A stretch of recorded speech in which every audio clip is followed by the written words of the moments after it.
So after just 19 months in power, it looks like Keir Starmer's time is finally coming down to a close. And you remember early on when people repeatedly told us every week after Prime Minister's question time that he's forensic? Well, it turns out that Mr. Forensic couldn't work out that Peter Mandelson would be dishonest despite the fact that he was sacked in 1998 after he received an undeclared loan of nearly £400,000. He was again sacked in 2001 amid allegations of an improper intervention. And he was also called the Prince of Darkness. But apparently, for Mr. Forensic, he couldn't work out that these simple signs from the past that Peter Mandelson would be dishonest. That doesn't sound very forensic to me. As you know, despite presenting themselves on a moral pedestal, high and high on a horse, in opposition, preaching about morals and decency and principles, you know, this government has many, many, many, many, many, many, many, many, many, many scandals. Yep, possibly more than the Tories have within the same time span. But apparently, for Teflon's Keir, he survived a lot of these scandals. And his cabinet have as well, because a fair amount of them should have resigned as well. However, with this scandal, it's possibly the biggest scandal in British history within my lifetime, because it involves Keir Starmer's poor judgment of appointing a US ambassador who had links to a convicted paedophile. And he also, in previous decades, leaked government material to his friend Jeffrey Epstein. I mean, those are serious things. That's possibly worse than all the scandals with the Tories. And Keir Starmer, he certainly had a lot to say about Partygate and Chris Pincher. I mean, let's just look at the ones that he said before. He previously said that Boris Johnson was a pathetic spectacle of a man who has run out of road. I mean, let's just look at this.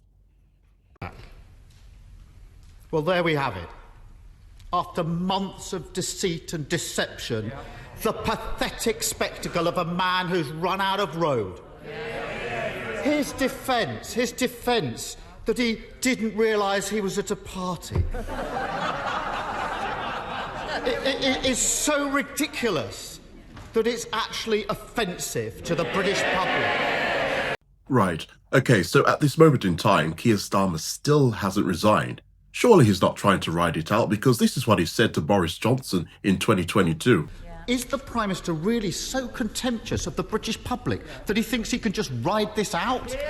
Well, at this moment in time, surely Keir Starmer is writing his resignation speech at this moment in time, because that is the decent thing to do. Remember, back in 2022, he asked Boris, will his MPs have to kick him out, or will he do the decent thing and resign? So surely he must be. That code says ministers who knowingly mislead Parliament will be expected to offer their resignation. The party's over, Prime Minister. The only question is, will the British public kick him out, will his party kick him out, or will he do the decent thing and resign? Okay, so Keir Starmer apologised. Okay, well, Boris Johnson previously apologised, and this is what Keir Starmer said to him. Keir Starmer. Mr. Speaker, when the Prime Minister's former Health Secretary broke the rules, he resigned. And the Prime Minister said he was right to do so.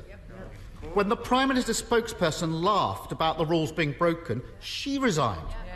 And the Prime Minister accepted that resignation. Why does the Prime Minister still think that the rules don't apply to him? So this government definitely does have a rule that it's one rule for them and another rule for everyone else. That's funny, because in opposition they were against that when the Tories were in power. Now they seem to revel in this idea that they are above the rules themselves. That's quite funny. But at the same time, Keir Starmer himself knows that if the Prime Minister becomes a distraction, they should go. That's what he said previously in 2022 to Boris Johnson. But now that Keir Starmer has become a distraction because of his poor judgment, he doesn't seem to want to resign. I mean, he should have done so the moment this story broke out. He should have resigned weeks, possibly even months ago. I mean, even his own MPs have started to come out and say, you know what, he should step down because things aren't going to get any better under him. Now, obviously, his replacement will be much worse. We may have, my God, Angela Rayner.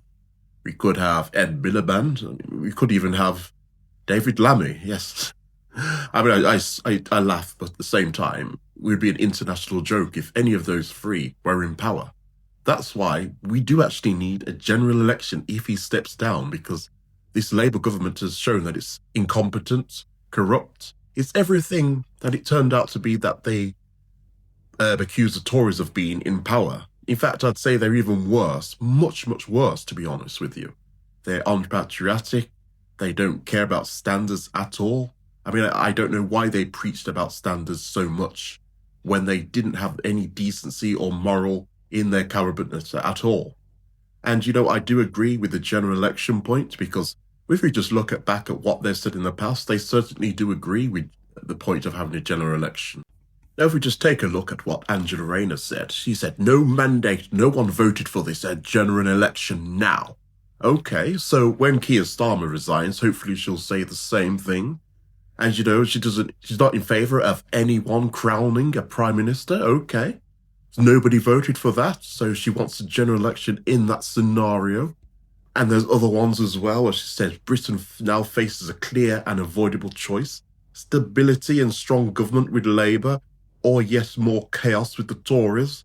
I mean, we pretty much had even more chaos within a shorter space of time with the Labour.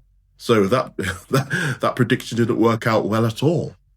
Right, so I'm glad that Labour MPs like Angela Rayner will be in favour of a general election. Let's hope that they continue their calls for it as soon as Keir Starmer has resigned. Because as soon as that man in number 10, that charlatan, that lying, deceptive, corrupt, anti-British, anti-growth man of a fraud steps down, which will be a fantastic day, let's hope we have a general election, because Britain surely does need one, because we can't last another few years with this Labour government who are just frankly U-turning, making up policies on a whim, making up policies that weren't in their manifesto, that no one even voted for. This is the most unpopular Prime Minister in not just my lifetime, ever, according to the polling, and with the most unpopular Chancellor in history as well. So both of them have to go. They've lost all credibility. They don't really have much of a command over his own party either. This government is just frankly out of control as well.